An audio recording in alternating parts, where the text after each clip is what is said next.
¿Cómo llegamos a obtener nosotros esa época dorada? Esa bendición tan especial que han tenido muchas personas, que han dejado huellas de un bienestar de victoria. ¿Cómo lo hago yo para obtener? Dice la escritura que cuando Adán y Eva cometieron pecado, es la agencia que Dios utilizó para sacarlos de ese jardín, de ese Edén, fueron los querubines. Pero cuando el Señor viene a hablar con ellos y el hombre es consciente de que ya está desnudo, Adán y Eva son conscientes de que perdieron la gloria, la cobertura del Señor por causa del pecado, inmediatamente Dios pone en marcha lo que era el plan de salvación para la humanidad. El plan para que el hombre volviera a estar con Él. No solamente cerca de Dios, sino con Él. El hombre volviera a sonreír, el hombre volviera a disfrutar. Dice la palabra que Dios inmediatamente mató un animalito y de la piel de ese animalito cubrió y hizo vestiduras a Adán y Eva para vestirlos. En otras palabras, Adán y Eva quedaron vestidos y bañados en sangre. Entonces, de ahí en adelante nosotros tenemos que entender que la única cobertura que nos da una vida nueva, una vida abundante, es aquella cobertura que implica tener la sangre de nuestro Señor Jesucristo. Dice la palabra, hay un hecho muy bonito allá en primer libro de Samuel, en el capítulo 4. Dice la palabra que había una sentencia decretada, una sentencia, un juicio divino decretado sobre la casa de un sacerdote llamado Elí. Entonces, mis amados, la época dorada o la tragedia para una nación o las personas o nosotros depende de la calidad de sacerdotes que nosotros tengamos. La calidad de sacerdote que esté ministrando en esa época.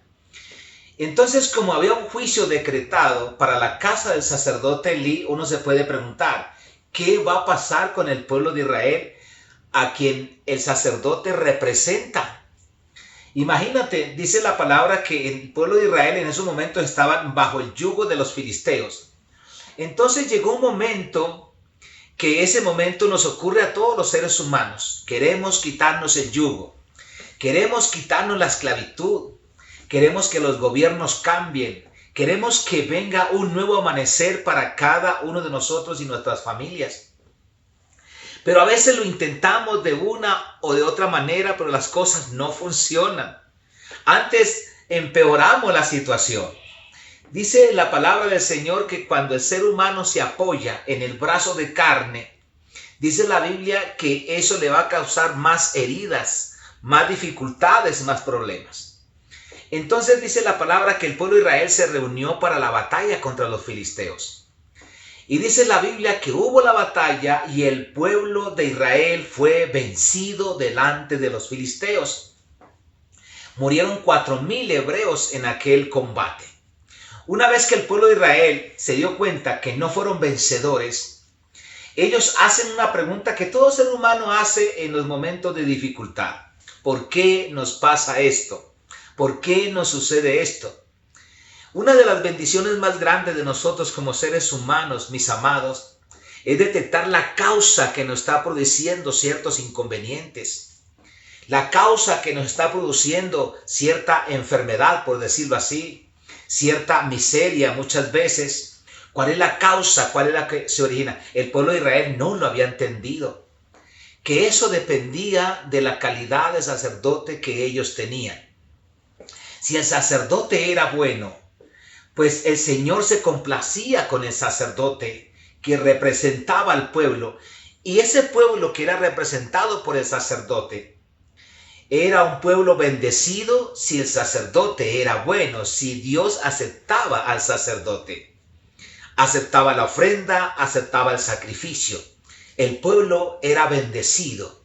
El pueblo tenía que prepararse cuando Dios recibía la ofrenda y el sacrificio del sumo sacerdote, que entraba una vez al año al lugar santísimo a hacer con sangre para hacer la expiación y salía vivo del santuario. El pueblo se preparaba por un año de bendición, por un año de victoria. Pero ¿qué pasaba si el sacerdote era desechado? ¿Qué pasaba si Dios no aceptaba la ofrenda del sacerdote? El pueblo se preparaba para lo peor. Y así le pasó al pueblo de Israel en aquel evento que nos habla el libro del profeta Samuel. Dice la Biblia que cuando ellos dieron cuenta de que habían sido derrotados, ellos dijeron, hagamos traer el arca del pacto de Dios que está en Silo. Silo era el lugar donde estaba el sacerdote Elí con sus hijos. Y fueron y la trajeron. Y la trajeron, pero sin la revelación que esto demanda, mis amados. Entonces ellos pensaban que con solamente traer el arca como objeto, iban a ser libres de todos sus enemigos. Pues eso también le pasa a la humanidad. A veces pensamos que ciertos amuletos, que ciertas situaciones, que ciertas amistades, que ciertos cambios de gobierno, por decirlo así, nos van a traer la paz, nos van a traer la bendición, pero eso no es así. Muchas veces es una paz muy efímera, muy pasajera, que no permanece. Y dice la palabra que cuando el arca llegó al campamento de los hebreos, hubo tan grande vocerío de júbilo y de alegría que la tierra tembló. Y uno se pregunta, ¿por qué la tierra tiembla?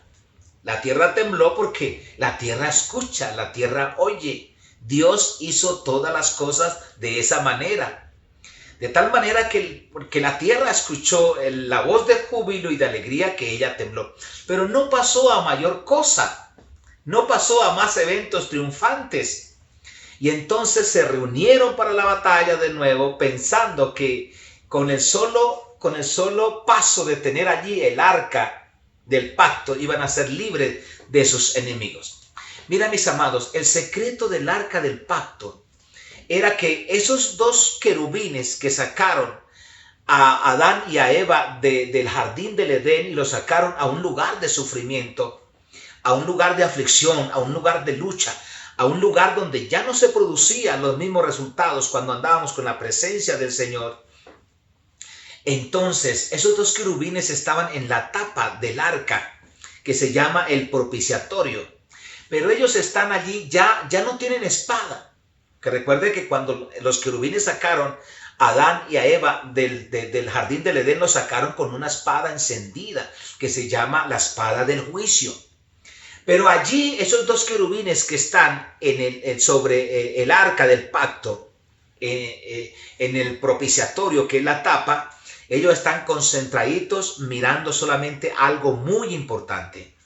Y ese importante es que ellos miraban era la sangre que había ahí. Entonces cuando ellos miraban la sangre, ya es como la victoria que Dios le dio al pueblo de Israel cuando estaban en Egipto. Uno se pregunta que de tantas maravillas, de tantas señales que hizo Moisés en Egipto, ¿cuál fue la que obligó y presionó a Faraón para que quitara el yugo de esclavitud del pueblo de Dios y el pueblo de Dios saliera en victoria?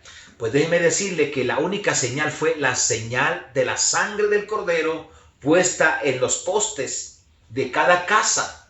Porque en realidad el juicio viene para toda la humanidad. Pero hay una gran diferencia, mis amados. Es que sobre aquella casa, sobre aquella persona, que se deposite la sangre, en este caso la sangre del Señor Jesucristo. Yo le digo una cosa, nosotros somos libres de la muerte, libres del juicio venidero. Es decir, cuando el ángel destruidor pasaba haciendo juicio en las casas de los egipcios, pues también iba a hacer juicio en la casa de los hebreos. Salvo que en los hebreos, en la casa de los hebreos, había una señal de sangre, había sangre en el dintel de las entradas, en los postes de las entradas de las puertas, de tal manera que el ángel decía, aquí ya hubo una muerte. Y como aquí ya alguien murió, no es justo que algo otra persona o algo otras personas puedan morir, ya no es justo. Y pasaba de largo y esa casa quedaba en victoria. Esa casa quedaba en bendición. ¿Sabe por qué? Porque ahí estaba la sangre de la redención. Estaba la sangre del Cordero. Mis amados, el punto que les quiero transmitir a ustedes es que, como dijo el Señor, no nos afanemos No nos angustiemos cuando vengan malas noticias o rumores de malas noticias a través de los gobiernos, a través de la misma naturaleza, temblores, terremotos, hambres, pestes y guerras en diferentes lugares. El Señor dijo que no debiéramos de perder la calma, que estuviéramos tranquilos. ¿Sabe por qué? Porque la sangre del Señor Jesús, que se derramó en la cruz del Calvario, cuando yo me pongo debajo de esa sangre, toda mi vida, el hogar, mi familia, todo lo que yo emprenda y lo que yo toque, como está cubierto con la sangre de nuestro Señor Jesucristo, dice la Biblia, caerán 1000 y 10,000 a tu diestra, mas a ti no te tocará el mal, ni ninguna plaga tocará tu morada. No dice que este mundo va a ser color de rosas. Dice la Biblia, aderezas mesa delante de mí, en presencia de mis angustiadores. Unges mi cabeza con aceite y mi copa esté rebosando. Se da cuenta que la bendición puede fluir, la bendición puede manifestarse a pesar del enemigo, a pesar de las malas noticias, a pesar de las situaciones externas. Podemos nosotros tener paz y tranquilidad, porque yo le digo una cosa: el Señor Jesús dio su vida en la cruz del Calvario. Él resucitó para nuestra justificación. Está sentadito a la diestra del Padre Celestial en las alturas. Y dice la palabra que ante Él, ante ese nombre, que es sobre todo nombre, están sujetos dominios, principados. Todo lo que tenga nombre está sujeto ante el nombre maravilloso de nuestro Señor Jesucristo. Así que mis amados, ¿a qué tener temor? ¿A qué tener miedo? Todo está sujeto a ese glorioso nombre de nuestro Señor Jesucristo. Y volviendo al texto que estamos hablando del caso de Israel, ellos traen el arca, pero el arca del pacto viene sin la sangre. ¿Por qué? Porque el sacerdote que tenían era un sacerdote descuidado, un sacerdote que no le interesaba las cosas, en este caso cómo se manejaba el arca, cómo debería de ser el comportamiento ante el arca. Entonces ellos se reúnen de nuevo para la batalla y sabe que de nuevo son destruidos, de nuevo son derrotados. Y la Biblia dice que en ese segundo evento, en esa segunda batalla, cayeron del pueblo de Israel 30,000 personas. Y sabe que el arca fue tomada cautiva. Entonces, mis amados, lo que intento decirles a ustedes es que las cosas de Dios, la bendición de Dios se mueve a través de algo que se llama revelación. Por ejemplo, el pueblo de Israel no les funcionó traer el arca no peleó por ellos, porque no tenían la revelación de cómo se manejaba el arca. El arca era cargada por 4 personas y esas personas tenían que ser sacerdotes levitas, y en el propiciatorio, que es la tapa que cubría el arca, debía estar la sangre del sacrificio todos los días, desde la mañana hasta anochecer y en la noche hasta la mañana, permanentemente. ¿Por qué? Porque así es que Dios nos libra. Mira, mis amados, no importa que nosotros no seamos personas, es decir, que estemos calificados para la bendición, que tenemos que estar calificados para recibir los beneficios de Dios. Mire, lo que importa es la calidad de sumo sacerdote que nosotros tenemos, que nos representa delante del Padre Celestial en las alturas. Eso me llena de alegría, eso me llena de paz, eso me llena de gozo, porque no se trata de mí, se trata de lo que el Señor Jesucristo hizo en la cruz del Calvario. Cómo Él derramó su sangre, cómo Él soportó los dardos de la justicia divina por causa del pecado. Todo lo que le pasó al Señor Jesús en la cruz del Calvario, el menosprecio, el quebrantamiento, llevó nuestras enfermedades, llevó nuestras dolencias, se hizo pobre en la cruz para que nosotros seamos enriquecidos. Estuvo desnudo para que nosotros seamos cubiertos, estuvo con sed, estuvo con hambre para que nosotros estemos totalmente satisfechos. Él murió para que nosotros no tengamos que morir. Entonces dice la palabra, hay que tener la revelación de lo que es el Señor Jesucristo, de lo que el Señor Jesús hizo en la cruz del Calvario, mis amados. Y entonces es como cuando tomamos la Santa Cena. La Santa Cena, a veces las personas la toman no con la revelación que es, no con el justo juicio que hay que hacer, no con el discernimiento de lo que es el cuerpo y la sangre del Señor Jesucristo. En muchas iglesias se enseña que la Santa Cena se trata de la persona que toma la Santa Cena. Y por eso le dicen que tiene que estar en santidad, que tiene que estar en paz, que tiene que reunir ciertas características para tomar la Santa Cena. Y se está cometiendo un grave error, porque no se está tomando la revelación que es. Porque la Santa Cena no se trata de nosotros. La Santa Cena se trata de lo que el Señor Jesucristo hizo en la cruz del Calvario. Por eso el Señor Jesús, cuando instituyó la Santa Cena, Él dice que Él tomó el pan y una vez que lo partió, le dio gracias al Padre Celestial y se lo dio a los discípulos diciéndoles: tomad y comed, este es mi cuerpo, que por vosotros es partido. Haced esto en memoria de mí. Y cuando tomó la copa, dijo: la copa es la sangre del nuevo pacto que por vosotros es derramada. La Santa Cena no se trata de nosotros, mis amados. Se trata de lo que el Señor Jesucristo hizo en la cruz del Calvario por nosotros. Y eso le pasó al pueblo de Israel. No tuvo la revelación de lo que era el arca. Y la trajeron sin revelación y de nada les sirvió.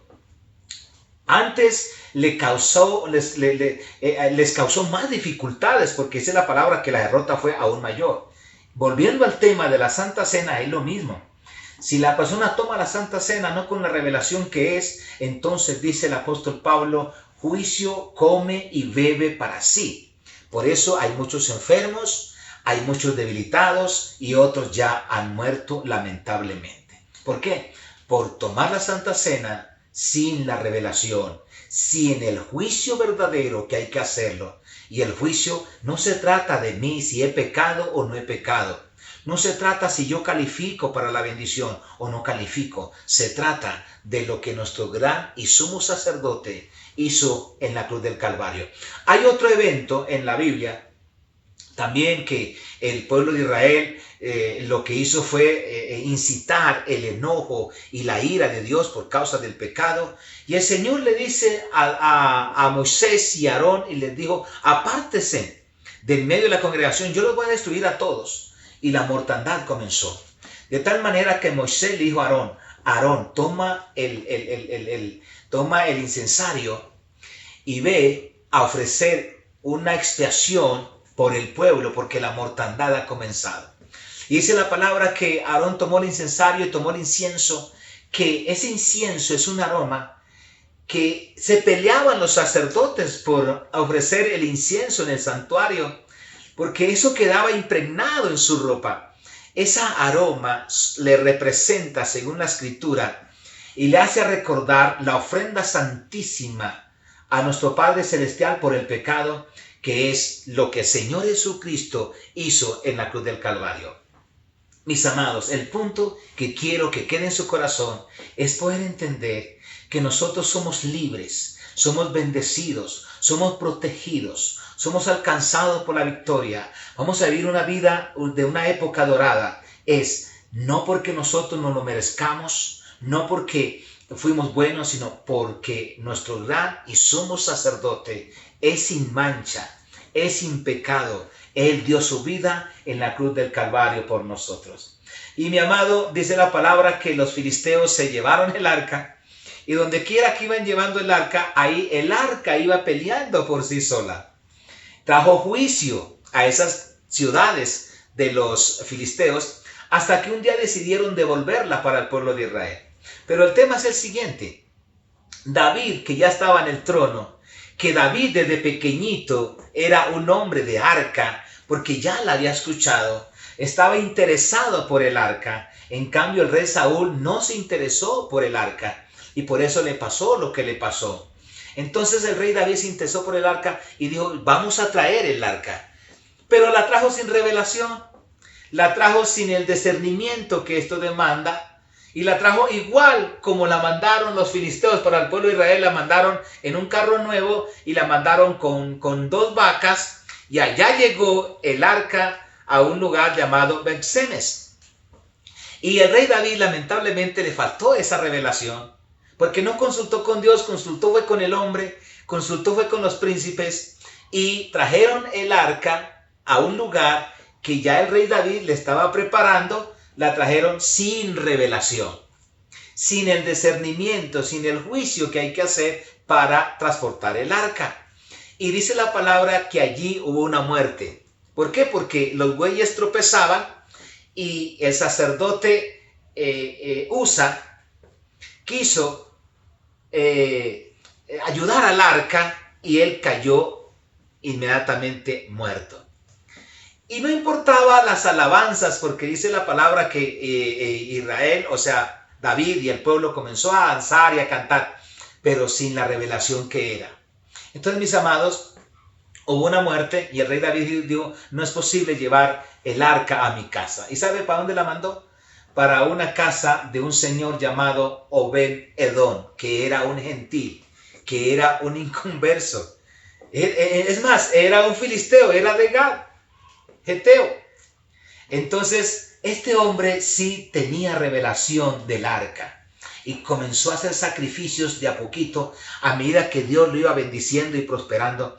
Y dice la palabra que solamente en 3 meses la vida de Edom, la vida de Obed-Edom y la de toda su casa y su familia fue transformada de una manera muy especial. Y yo le llamo a eso la época dorada.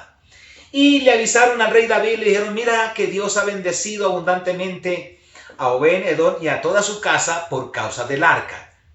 Mis amados, ahí ya había revelación. Ahí ya había el justo juicio de cómo se debía sostener y manipular o llevar o transportar el arca. Debía de tener la sangre encima del propiciatorio. Y ahí fue cuando el rey David tuvo la revelación clara y tomó el arca. Ya la transportaron en los hombros de los sacerdotes y caminaban 6 pasos y David hacía un sacrificio. Caminaban otros 6 pasos y hacía otro sacrificio. De tal manera que del lugar donde estaba el arca a donde la llevó el rey David fue un río de sangre. Esa es la victoria, mis amados, que tuvo el pueblo de Israel cuando salió de Egipto. Cuando el pueblo de Israel salió de Egipto y llegaron al monte Sinaí, nadie había muerto. ¿Por qué? Porque había una cobertura de sangre, de sacrificios, de obediencia, desde que Israel salió de allá de Egipto, a través de la muerte de los primegenitores, porque la sangre estaba derramada en los postes. Mis amados, así fue como el rey David entró a una época dorada. Dice la palabra que el rey David tuvo paz, tuvo descanso de todos sus enemigos. Y llegó el momento de hacerle esa casa al arca del pacto. Y gloria a Dios que David comenzó a hacer los preparativos. Y cuando David ya parte, ya se va, dice la palabra que tomó el reino el rey Salomón. Y lo primero que comenzó el rey Salomón fue hacer los preparativos para el arca del pacto. Y todos los días hacía sacrificios. Mis amados, el punto a donde he querido llegar es que no importa la situación que tengamos viviendo en alrededor de nosotros o en nuestro país o en nuestra ciudad. No importa los rumores, no importa las malas noticias. Vamos a cobijarnos, a protegernos debajo, como dice la palabra, debajo de las alas del Dios Altísimo, que es la sangre preciosa que el Señor Jesucristo derramó en la cruz del Calvario. Mis amados, el rey David, que era un hombre de la gracia, era un hombre que entendía la gracia. Él dijo, si Dios es por nosotros, ¿quién contra nosotros? Mi amado, si la sangre del pacto del Señor Jesucristo ha cubierto nuestra vida, ha cubierto todo nuestro ser, ¿quién podrá contra nosotros? Dice la Biblia, caerán 1000 y 10,000 a tu diestra, mas a ti no te tocará el mal, ni plaga tocará tu morada. Mi amado, quiero sembrar en su mente la revelación de la sangre preciosa de nuestro Señor Jesucristo, que se derramó en la cruz del Calvario por nosotros.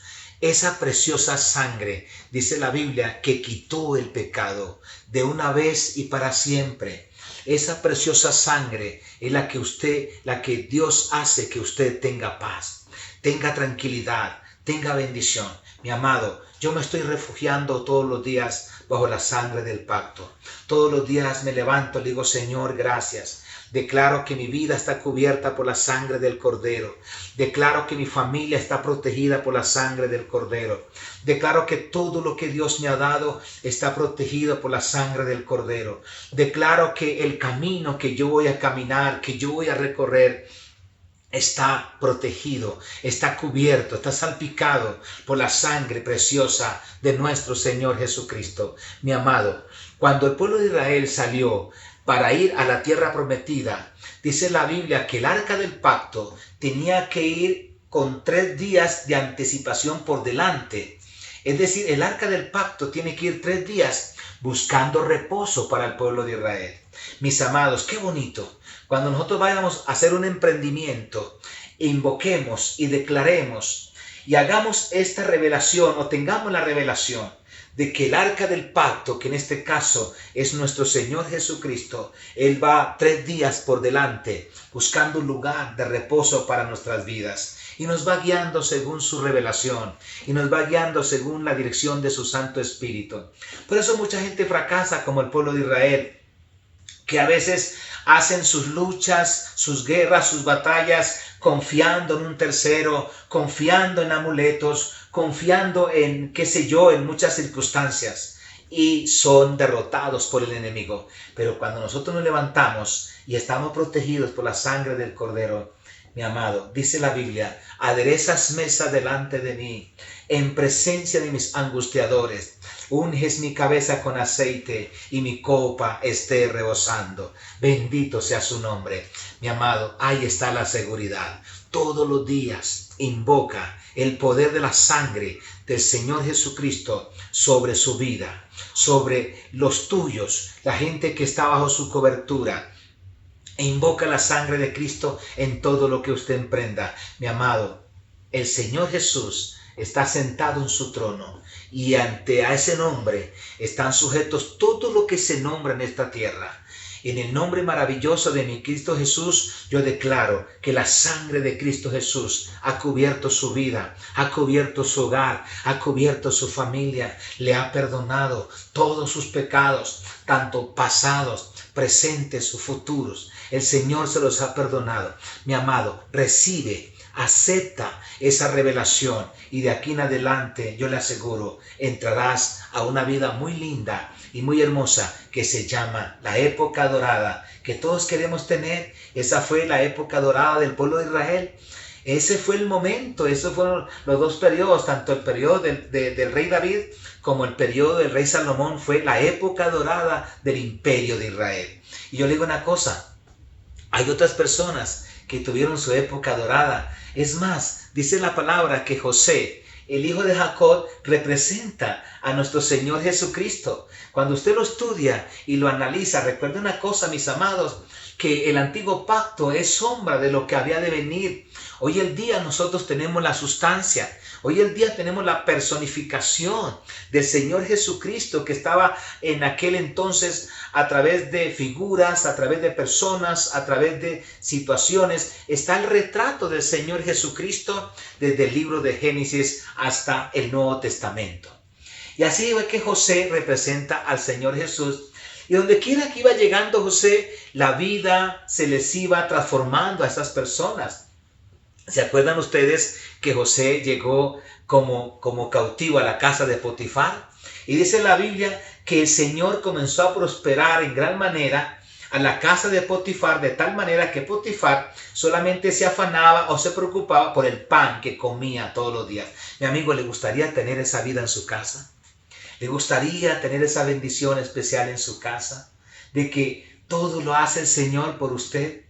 De que el bien y la misericordia le seguirán todos los días de su vida. Y en la casa del Señor morarás por larga vida. ¡Oh, qué vida tan bonita! Y de la casa de Potifar salió José para la cárcel. Y cuando llega a la cárcel, todo se transforma en la cárcel. Le transformó la vida al carcelero. Ya el carcelero no tenía tanta fatiga, tanta lucha, porque el trabajo lo hacía José. Le cambió la vida a uno de sus compañeros en la cárcel. ¿Y sabe qué, mi amado? Le cambió la vida a toda una nación. Y no solamente a una nación, a muchas naciones, porque recuerde que el hambre comenzó en Egipto. Pero Egipto no se consumió por el hambre, porque ahí estaba una persona representando a nuestro José celestial, que es el Señor Jesucristo, que tuvo abundancia, que tuvo provisión de alimentos. Y las naciones vecinas pudieron ser bendecidas a través de nuestro José, en este caso nuestro José celestial. Mi amado, por último, dice la palabra que también la vida se le cambió a Rahab la ramera. Recuerde que había un juicio sobre Jericó, había una sentencia del juicio, igual que la sentencia que hay sobre este mundo por causa del pecado. Y dice la palabra que Rahab la ramera le dijo a los dos espías que ella había guardado en su casa, le dijo: yo quiero que ustedes me tengan en cuenta y que yo no caiga bajo el juicio, bajo la destrucción cuando ustedes vengan a tomar posesión de esta tierra. Y la Biblia dice que los dos siervos o los dos espías le dijeron: toma este hilo de grana que representa la sangre del Señor Jesucristo, y tenés que colocarla en la puerta, en la casa de ellos. Y fue la única casa que no cayó cuando vino el juicio, cuando vino la destrucción. Fue la casa que estuvo en pie. Y al estar en pie esa casa, se salvaron todos los que habitaban dentro de esa casa. Mi amado, esa es la bendición cuando yo declaro y confieso que la sangre preciosa de nuestro Señor Jesucristo se derramó en la cruz del Calvario por mí y por mi familia y por muchas personas que, como dice la palabra, aman y esperan su venida. Mis amados, que la paz de Dios sea con ustedes y que de aquí en adelante no salgas a la calle si no has cubierto con la sangre preciosa de nuestro Señor Jesucristo. Cubre tu casa, cubre tu familia, mi amado. Ahí está el secreto de la victoria, ahí está el secreto de la bendición. Y muy pronto nos veremos, si no es aquí, nos veremos en el cielo. Que Dios me lo siga bendiciendo a todos de una manera muy especial.